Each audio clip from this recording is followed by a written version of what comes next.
DD किसान, बदलते भारत की शान।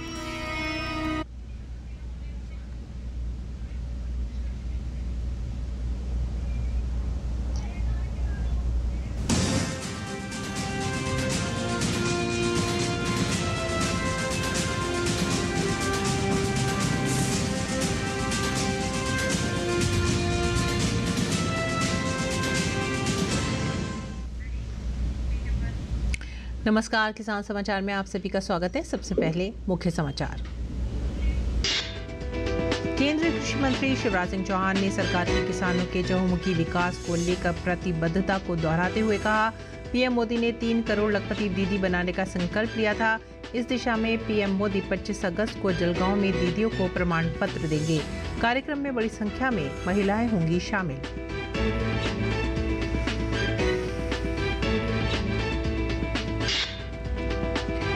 वैज्ञानिक और औद्योगिक अनुसंधान परिषद CSIR की बड़ी खोज। संस्थान ने निकोटीन की कम मात्रा वाला तंबाकू का पौधा किया तैयार। इस पौधे में निकोटीन की मात्रा 40 से 50% तक हो गई है कम, यानी तंबाकू का सेवन करने वाले लोगों पर निकोटीन का नकारात्मक असर कम हो सकेगा। ये जानकारी कृषि मंत्रालय ने सोशल मीडिया X पर अपनी पोस्ट में दी। नारियल की खेती करने से अब किसानों को होगा दुगना फायदा। कोकोनट शुगर को नारियल के पेड़ में होने वाले फूल के रस से किया जाता है तैयार। शुगर और तमाम बीमारियों में ये शुगर है बेहद कारगर।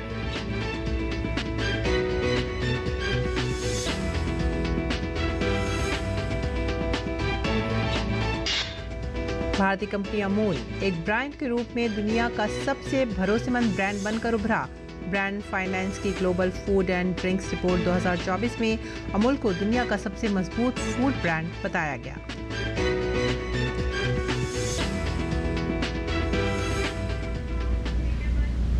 मुख्य समाचार के बाद खबरें विस्तार से। केंद्रीय कृषि मंत्री शिवराज सिंह चौहान ने कहा है कि सरकार किसानों के चहुमुखी विकास के लिए काम कर रही है। उन्होंने कहा कि प्रधानमंत्री ने 3 करोड़ लखपति दीदी बनाने का संकल्प लिया था। इसी दिशा में आगे बढ़ते हुए अब प्रधानमंत्री 25 अगस्त को जलगांव में दीदियों को प्रमाण पत्र देंगे। वहां 1 लाख दीदी इकट्ठा होंगे और देश भर में 1.5 करोड़ दीदी जुड़ेंगी। प्रधानमंत्री छोटे समूहों से भी संवाद करेंगे। प्रधानमंत्री जी की प्रेरणा से 10 करोड़ बहनें आज आजीविका मिशन से जुड़ी है, स्वयं सहायता समूहों के माध्यम से। लगभग 92 लाख 92 लाख हमारे सेल्फ हेल्प ग्रुप हैं जो काम कर रहे हैं और विभिन्न प्रकार की आर्थिक गतिविधियों के कारण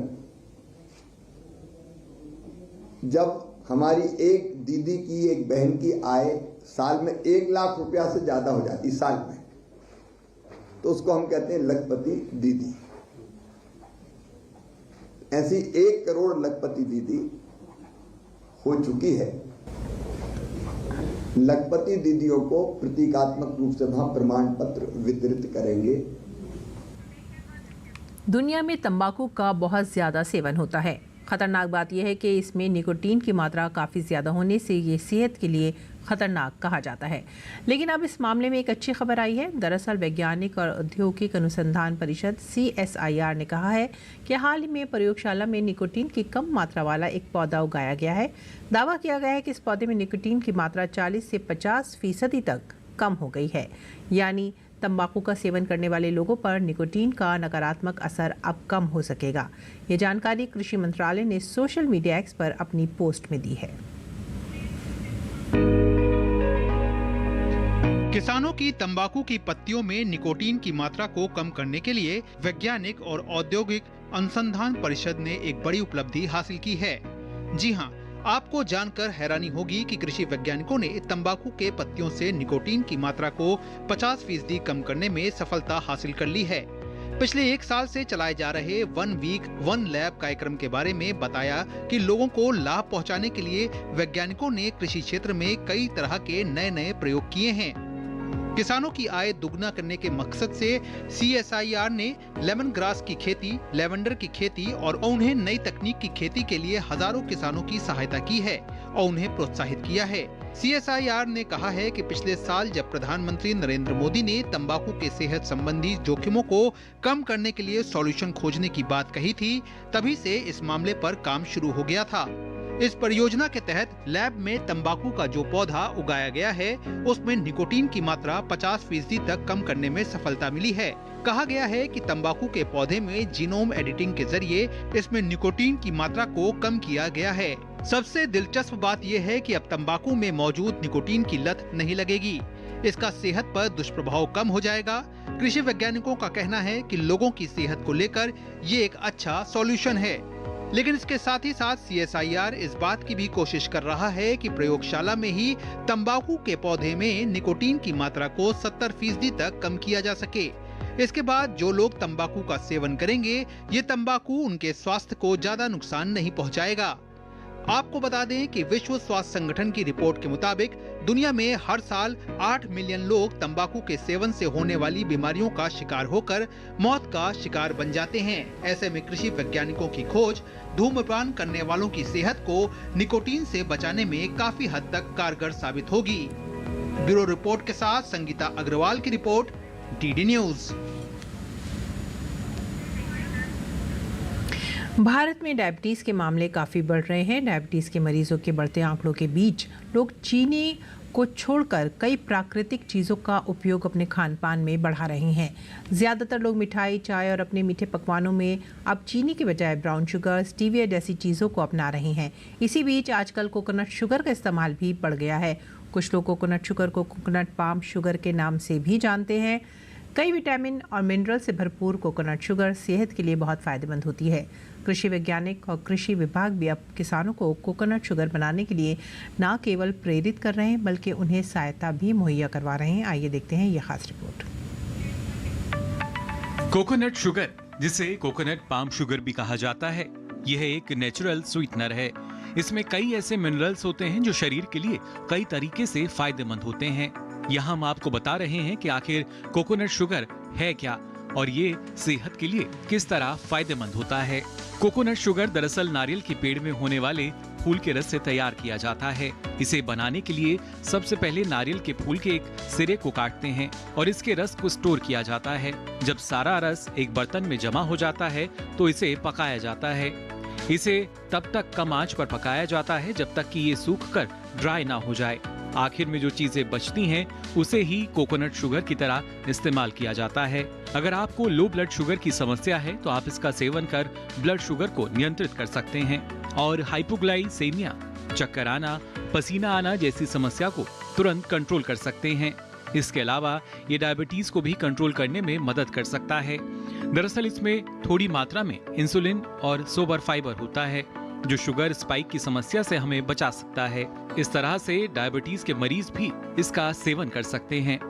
दरअसल कोकोनट शुगर में सामान्य शुगर की तुलना में सुक्रोज और फ्रुक्टोज की मात्रा कम होती है।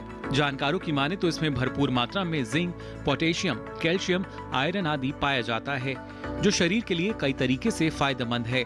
इसमें सोबर फाइबर भी पाया जाता है जो ब्लड शुगर को स्पार्क करने से रोक सकता है। कोकोनट शुगर में एंटीऑक्सीडेंट, मिनरल्स, फाइबर भी पाए जाते हैं और इसमें कैलोरी भी पाई जाती हैं। इसलिए अगर आप इसका अधिक मात्रा में सेवन करेंगे तो ये सामान्य चीनी की तरह ही आपके शरीर पर असर करने लगेगा। बेहतर होगा कि आप नेचुरल स्वीटनर के रूप में सिर्फ फ्रूट जूस, ओट्स, फल आदि के साथ इस्तेमाल करें। सफेद चीनी के मुकाबले कोकोनट शुगर में कैलोरी नहीं पाई जाती है। साथ ही इसमें फाइबर की मात्रा ज्यादा पाई जाती है। फाइबर की वजह से कोकोनट शुगर पेट को लंबे समय तक भरा हुआ महसूस करवाता है जिससे भूख को कंट्रोल करने में मदद मिलती है। ब्यूरो रिपोर्ट के साथ संगीता अग्रवाल की रिपोर्ट, DD न्यूज। केंद्रीय कृषि मंत्री शिवराज सिंह चौहान ने कहा है कि प्रधानमंत्री नरेंद्र मोदी के नेतृत्व में हम किसानों के चहुमुखी विकास के लिए काम कर रहे हैं। उन्होंने कहा कि सरकार का फोकस कृषि उत्पादन की लागत घटाना और उत्पादन बढ़ाने पर है। साथ ही उन्होंने कहा कि कृषि में आधुनिक टेक्नोलॉजी के उपयोग से किसानों को लाभ होगा। केंद्रीय कृषि मंत्री ने ये बात एक निजी चैनल को दिए गए अपने साक्षात्कार में कही। पीएम मोदी लगातार विश्व बाजार में भारतीय उत्पादों की मौजूदगी को बढ़ाने का प्रयास करते रहते हैं। भारत के इन प्रयासों से एक बड़ा मुकाम हासिल हुआ है। भारतीय कंपनी अमूल एक ब्रांड के रूप में दुनिया का सबसे भरोसेमंद ब्रांड बनकर उभरा है। ब्रांड फाइनेंस की global food and drinks report 2024 में अमूल को दुनिया का सबसे मजबूत फूड ब्रांड बताया गया है। भारत की आजादी के बाद देश में बहुत से ब्रांड बने, लेकिन अमूल जैसा कोई नहीं। अमूल यानी विश्वास, अमूल यानी विकास, अमूल यानी जन भागीदारी, अमूल यानी आत्मनिर्भर भारत की प्रेरणा, अमूल यानी बड़े सपने, बड़े संकल्प और उससे भी बड़ी सिद्धियां।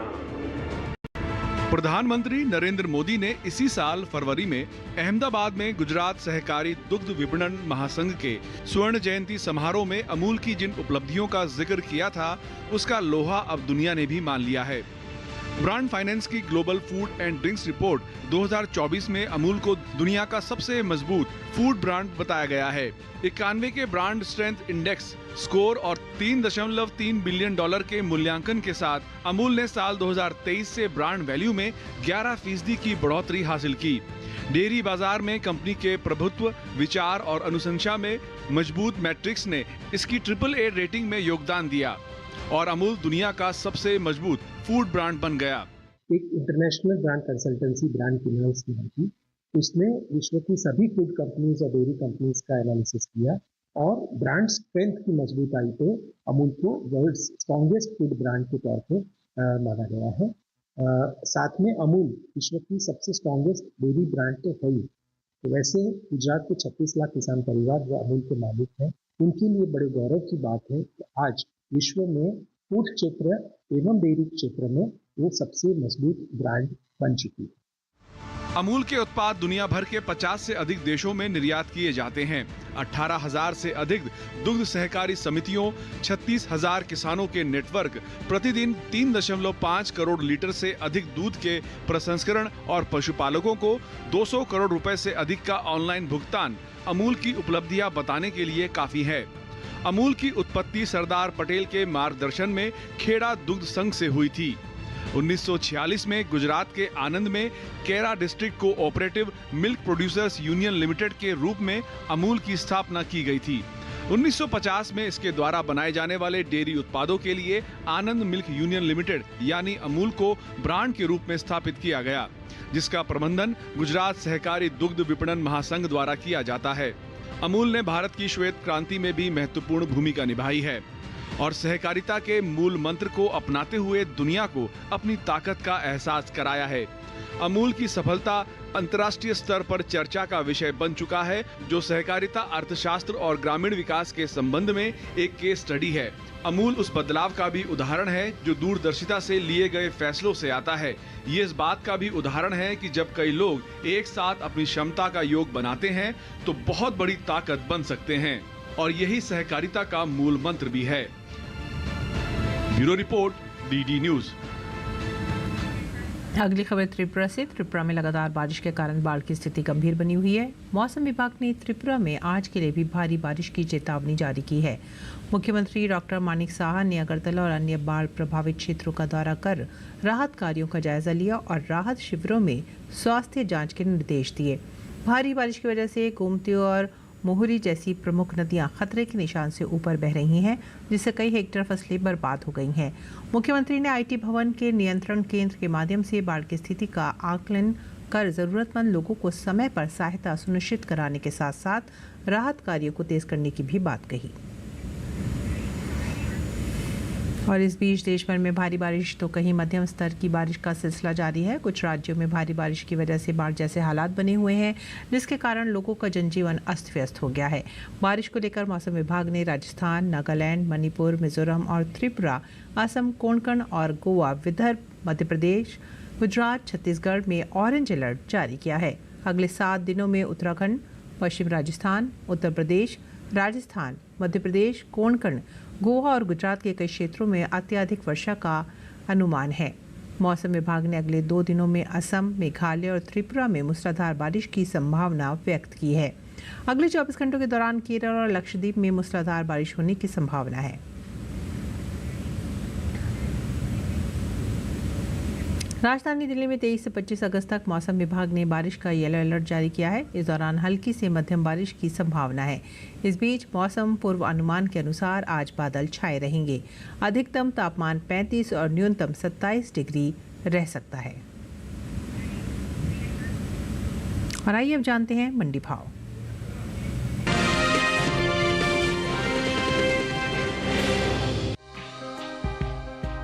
फिलहाल कृषि उपज मंडियों में लहसुन की आवक सामान्य बनी हुई है। भाव की बात करें तो एग्मार्कनेट के मुताबिक गुजरात की दाहोद मंडी में 20 अगस्त को लहसुन का भाव रहा 18,500 रुपए, जो कि 21 अगस्त को 500 रुपए टूटकर 18,000 रुपए पर आ गया। वहीं हरियाणा की शाहाबाद मंडी में 20 अगस्त को लहसुन का भाव रहा 13,900 रुपए, जो कि 21 अगस्त को 1,400 रुपए की मजबूती के बाद 15,300 रुपए पर पहुंच गया। हिमाचल प्रदेश की पालमपुर मंडी में लहसुन का कारोबार स्थिर भाव पर हुआ। यहां दोनों दिन यानी 20 और 21 अगस्त को लहसुन 26,500 रुपए पर बिका। उत्तर प्रदेश की लखीमपुर मंडी में लहसुन के सौदे नरमी के साथ हुए। यहां 21 अगस्त को इसका भाव 400 रुपए लुढ़क कर 13,300 रुपए से 12,900 रुपए पर आ गया। वहीं पंजाब की गढ़शंकर मंडी में बुधवार को लहसुन की खरीद 12,000 रुपए पर हुई। साथ ही राजस्थान की श्री गंगानगर मंडी में 21 अगस्त को इसका भाव रहा 16,000 रुपए। देश से होने वाले लहसुन के निर्यात में इस साल बढ़त देखने को मिली है। साल 2023-24 के दौरान लहसुन का निर्यात तकरीबन 4% बढ़ा है। भारतीय मसाला बोर्ड की ओर से हाल ही में जारी ताजा आंकड़ों के मुताबिक वित्त वर्ष 2023-24 के दौरान लहसुन का निर्यात 73,000 टन के पास पहुंच गया है, जबकि बीते साल इस दौरान लहसुन का निर्यात 57,346 टन का हुआ था। यानी बीते साल के मुकाबले इस साल लहसुन के निर्यात में करीब 16,604 टन की बढ़त देखने को मिली है।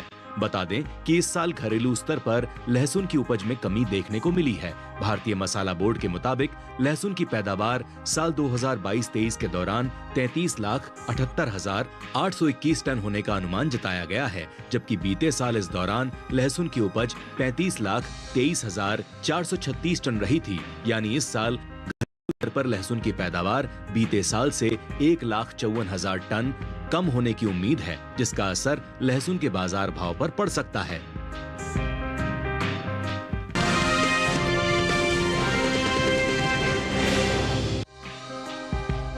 इन दिनों मंडियों में तिल की आवक सीमित देखने को मिल रही है। एग्मार्कनेट के मुताबिक गुजरात की अमरेली मंडी में 20 अगस्त को काले तिल का भाव रहा 16,275 रुपए, जो कि 21 अगस्त को 275 रुपए गिरकर 16,000 रुपए पर आ गया। राज्य की ही हलवद मंडी में तिल की खरीद तेजी के साथ हुई। यहां 20 अगस्त को इसका भाव रहा 11,125 रुपए, जो कि 21 अगस्त को 25 रुपए चढ़कर 11,150 रुपए हो गया।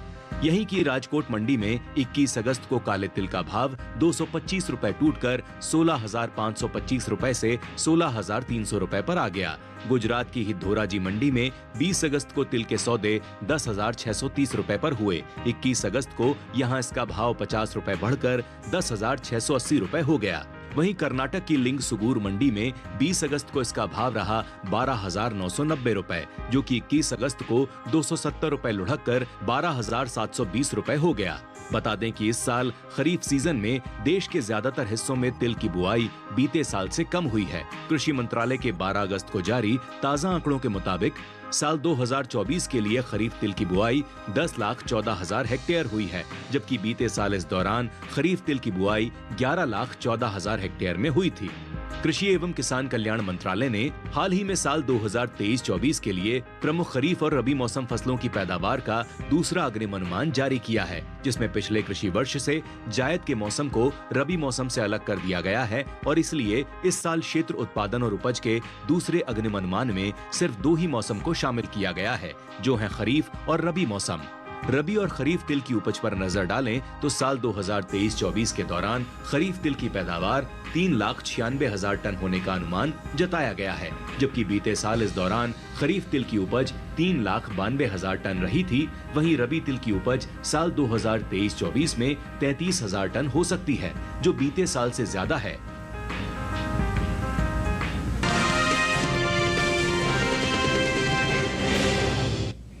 और आइए बात करेंगे मौसमी खेती की। किसान इस मौसम में कैसे रखें अपनी खेती का ख्याल, देखते हैं।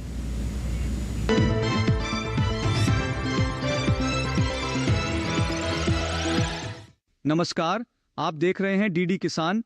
मैं हूं एआई कृष और आज हम जम्मू कश्मीर, हिमाचल प्रदेश, उत्तराखंड, पंजाब, हरियाणा, उत्तर प्रदेश, मध्य प्रदेश और गुजरात में होने वाली खेती किसानी से संबंधित सलाहों के बारे में पूरी जानकारी देंगे। जम्मू कश्मीर के किसान धान, मक्का और दलहन के खेतों में जल निकासी की व्यवस्था बनाए रखें। जम्मू कश्मीर में इस समय पत्ता गोभी, फूल गोभी, शलगम और गाजर की बुवाई की जा सकती है। हिमाचल प्रदेश में किसान मक्का, बाजरा और सभी सब्जियों के खेतों में जल निकासी की व्यवस्था कर लें। हिमाचल प्रदेश में किसान मटर की पकी फसलों की तुड़ाई कर लें। उत्तराखंड के भी किसान उड़द और मक्का के खेतों में पानी जमा ना होने दें। उत्तराखंड में इस समय तिल की बुवाई की जा सकती है। बुवाई से पहले इनके बीजों को उपचारित जरूर कर लें। पंजाब में किसान मक्का, कपास, मिर्च और धान के खेतों में जल निकासी की व्यवस्था कर लें। पंजाब में ही मूंगफली में टिक्का रोग के नियंत्रण के लिए जरूरी कीटनाशकों का छिड़काव कर लें। हरियाणा के किसान अमरूद की पौध को फल मक्खी के संक्रमण से बचाने के उपाय कर लें। हरियाणा में इस समय नींबू, आम, लीची, चीकू, जामुन, बेर और आंवला के पौधे लगाए जा सकते हैं। उत्तर प्रदेश के किसान कद्दू को सफेद मक्खी के प्रकोप से बचाने के लिए इमिडाक्लोप्रिड का छिड़काव कर लें। उत्तर प्रदेश में ही किसान टमाटर और बैंगन को फल छेदक कीट से बचाने के उपाय कर लें। मध्य प्रदेश के किसान कपास में रस चूसक कीट के नियंत्रण के लिए जरूरी कीटनाशक छिड़क लें। साथ ही यहां ज्वार की फसल में फॉल आर्मीवर्म को नियंत्रित करने के लिए जरूरी दवाओं का स्प्रे कर लें। गुजरात के किसान भिंडी को पत्ती धब्बा रोग से बचाने के उपाय कर लें। साथ ही यहां के किसान भिंडी की पकी पौध की तुड़ाई भी कर लें। गुजरात में इस समय मटर की बुवाई की जा सकती है। इसी तरह कृषि और किसानों से जुड़ी हर महत्वपूर्ण जानकारी के लिए हमारे साथ जुड़े रहिए और देखते रहिए डीडी किसान। धन्यवाद।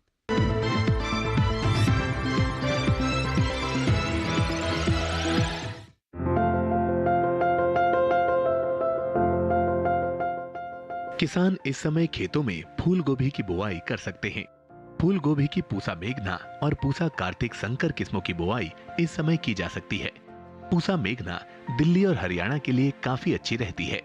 इस किस्म की 1 हेक्टेयर में 125 क्विंटल तक फसल ली जा सकती है। पूसा मेघना का आकार मध्यम होता है। इसमें हरे डंठल होते हैं और पूरे किनारे वाली पत्तियां होती हैं। इसके फूल का रंग सफेद होता है। वहीं पूसा कार्तिक संकर की बुआई पंजाब, उत्तर प्रदेश, बिहार, झारखंड, पश्चिम बंगाल और असम में की जा सकती है। इस किस्म की 1 हेक्टेयर में 149 क्विंटल तक की पैदावार ली जा सकती है।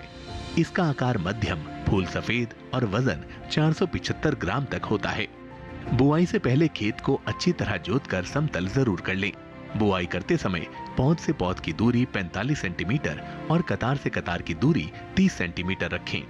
1 हेक्टेयर के लिए 400 से 500 ग्राम बीज काफी रहेंगे। फूल गोभी को अधिक खाद और उर्वरक की जरूरत होती है। जब पौध 4 से 6 हफ्ते की हो जाए तो उनकी रोपाई कर लें। रोपाई के तुरंत बाद और फिर 7 से 10 दिन के अंतराल पर सिंचाई करें। इसके अलावा खरपतवार पर काबू पाने के लिए महीने में 2 बार निराई जरूर करें। ऐसा करने से फसल अच्छी होगी। फसल को सुंडी और हीरक पतंगा से बचाने के लिए स्पाइनोसैट दवा की 2 मिलीलीटर यानी 2 छोटे चम्मच मात्रा को 10 लीटर पानी में मिलाकर छिड़काव करें। इसके अलावा रस चूसने वाले कीटों की रोकथाम के लिए थायोमेथिक्साम की 2 ग्राम मात्रा यानी 1 छोटा चम्मच को 10 लीटर पानी में मिलाकर छिड़काव करें। ध्यान रखें कि जहां कीटों का अधिक प्रकोप हो, सिर्फ वहीं दवा का छिड़काव विशेषज्ञों की सलाह से करें। इससे लागत पे भी कमी आएगी और पर्यावरण और सेहत को भी नुकसान कम होगा।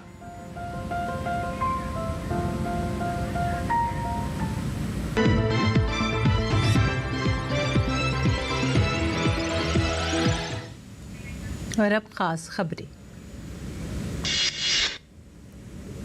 ओडिशा में बिजली गिरने से राज्य के विभिन्न हिस्सों में 6 और लोगों की मौत हो गई है। जानकारी के अनुसार ताज़ा मौतों के साथ पिछले सप्ताह से बिजली गिरने से मरने वालों की संख्या 21 हो गई है।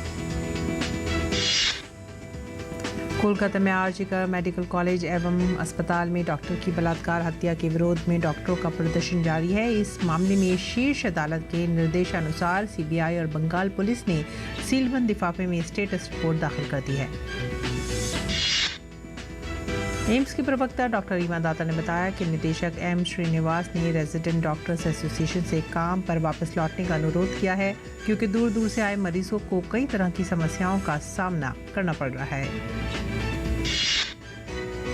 केंद्रीय रेल, इलेक्ट्रॉनिक्स एवं सूचना प्रौद्योगिकी और सूचना एवं प्रसारण मंत्री अश्विनी वैष्णव ने NVIDIA के साथ हुई खास बातचीत की जानकारी सोशल मीडिया प्लेटफॉर्म एक्स पर साझा की। उन्होंने लिखा कि भारत AI मिशन के लिए समर्थन का वादा करता है। दिल्ली NCR में कुछ ऑटो टैक्सी यूनियनों ने 2 दिन के चक्का जाम का ऐलान किया है। ऑटो टैक्सी की ओर से 22 और 23 अगस्त को हड़ताल का ऐलान किया गया है। इसका असर दिल्ली समेत NCR के अन्य शहरों में भी रहेगा। असम कैबिनेट ने मुस्लिम विवाह पंजीकरण विधेयक 2024 की स्वीकृति दे दी है। इसमें 2 विशेष प्रावधान हैं। मुस्लिम विवाह का पंजीकरण अब काजी नहीं, सरकार करेगी। प्रदेश में संपत्ति का ब्यौरा न देने वाले कर्मचारियों और अधिकारियों के खिलाफ अनुशासनिक कार्रवाई की जाएगी। सभी कार्मिकों को अपनी चल अचल संपत्ति का ब्यौरा 31 अगस्त तक मानव संपदा पोर्टल पर देना होगा। आंध्र प्रदेश के अनकापल्ले में एक फार्मा कंपनी में बुधवार को विस्फोट हुआ, जिसमें 17 लोगों की जान चली गई है, जबकि कम से कम 10 लोग घायल हैं। पूर्वी लद्दाख के अग्रिम इलाकों में तेज इंटरनेट सेवा उपलब्ध कराकर संचार सेवाओं को बेहतर बनाया जा रहा है। सीमांत फोबरांग गांव में लोगों को तेज इंटरनेट का लाभ देने के लिए 4G नेटवर्क शुरू हो गया है। सेना, प्रशासन, स्थानीय निवासियों एवं एयरटेल कंपनी ने मिलकर उपलब्धि हासिल की है। मुंबई अहमदाबाद बुलेट ट्रेन परियोजना के तहत निर्माण कार्य तेजी से जारी है। परियोजना के लिए गुजरात के खेड़ा जिले में वात्रक नदी पर पुल का निर्माण कार्य पूरा हो गया है। इसी के साथ ही आप हमारी पूरी टीम को दीजिए आज्ञा। नमस्कार।